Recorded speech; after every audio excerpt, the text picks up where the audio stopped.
naafile gi Sëñ Suhaybu da koo indi ci téereem bi tudd Naylul Awtaar moom nag xam naa mat naa def ndax bari na njariñ lool yum ci wax te yomba def lool it.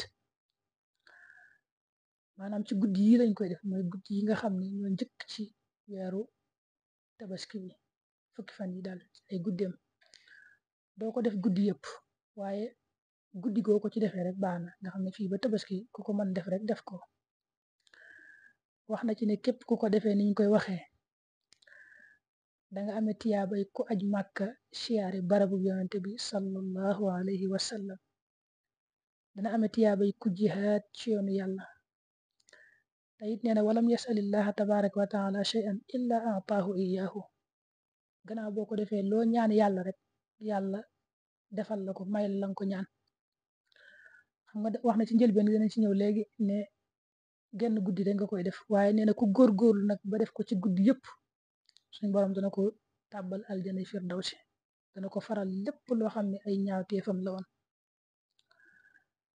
naafila gi nag ca sulus bu mujj bi nga koy defee, maanaam boo defee guddi gi ñetti xaaj bu mujj ba nga julli ñeenti rakka bu ci nekk nga jàng fatiha benn yoon, ayatul kursi ñetti yoon, suratul ixlaas ñetti yoon, falaxi ak naas lu ci ne benn yoon. boo sëlmalee nga yëkkati say loxo jëme ko asamaan daal di wax ne subhaana dil izzati wal jabarut, subhaana dil qudrati wal malakut, subhaana al hayyi alladi laa yamut, laa ilaha illa huwa yuxyi wa yumiit wa huwa hayyun laa yamut, subhaanallahi rabbil ibaadi wal bilaad walhamdulillahi hamdan kathiran tayyiban mubarakan fihi ala kulli xaal, allahu akbaru kabira rabbuna jalla jalaaluhu wa qudratuhu bi kulli makaan. boo sëlmalee loolu ngay wax suma yadduxu bi ma shaa nga cee toxal nag ñaan la nga bëgg lépp. moom daal nee na ku ko def moom danga am tiyaaba yi ku aj màkka siyaare barabu yonante bi, danga am tiyaaba it ku jihaad ci yoonu yàlla, te la nga ñaan yàlla boobee nga toogee noona julli ba noppi la nga ñaan yàlla lépp yàlla dana la ko defal.